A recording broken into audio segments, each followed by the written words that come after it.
Namna nyepesi ya kumpenda Mungu ni kuwapenda watu. Kipimo cha mtu kumpenda Mungu hakipo kwa Mungu, ila kipo kwa mtu kumpenda ndugu yake. Na Biblia inapoandika kwa habari ya ndugu, haimaanishi blood brother au blood sister. Na ndio maana kuna yule mtu aliwahi kuuliza kwamba amri iliyokuu ni ipi? Yesu akamjibu akamwambia, mpende jirani yako kama nafsi yako. Akauliza, na jirani yangu ni nani? Yesu anatuonyesha jirani sio jirani, ila jirani ni mtu anayehitaji upendo, msaada wako. Jirani anaweza kuwa ni huyo uliyekaa naye kwenye kiti ambaye humjui jina na sio rafiki yako. How you treat that person inaanza kuonyesha ni jinsi gani umefunuliwa juu ya upendo wa Mungu. Kwa sababu hapa ni rahisi kujifichia kwamba mimi nampenda Mungu, mimi Mungu anajua moyo wangu, mimi hata nyewe msiponielewa. No. Hivi unafikiri kwa nini Mungu kila nikisimama kwenye madhabahu ananipa neno lako? Because I love you. Na sikupendi kwa sababu uko perfect. Ninakupenda kwa sababu nimechagua kukupenda. Upendo sio feeling.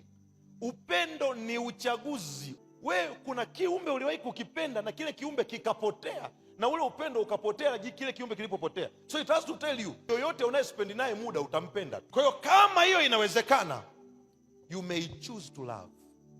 Na anasema hivi, mtu akisema anampenda Mungu naye anamchukia ndugu yake, mtu wa karibu yake, ni muongo. Sasa kuna tofauti kati ya kumpenda mtu na kushirikiana na mtu.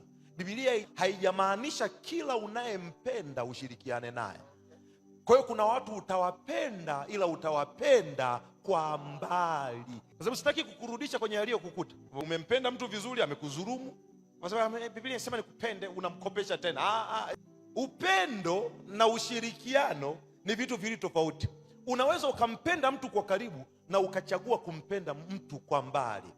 Tunaposema kumpenda mtu ni ile hali ya kutokuwa na chuki na mtu moyoni, regardless ya yeye amekufanyia nini ama amefanya nini. Yani kwamba ninaweza nikawa nisiwe na story na wewe, but I wish you well. Ninaweza nisiwe ninakubaliana na vitu unavyokubaliana, but mimi sina ugomvi na wewe. Na ndio kitu Roho Mtakatifu alichonifundisha. Kuna wakati tunaweza tukatofautiana kimitazamo na watu, namna ya kufanya vitu, namna ya kutafsiri mambo, lakini kutofautiana kwetu hakusababishi mimi niwe adui yake. Hapana, mimi sio adui yako tu, sikubali unachokubaliana nacho, lakini mimi sio adui yako. Na tukielewa tafsiri hii ya upendo, ndio hata utulivu utatokea kwenye maeneo mengi ya maisha yetu, kwa sababu si lazima kila ambaye haukubaliani naye awe adui yako, si lazima.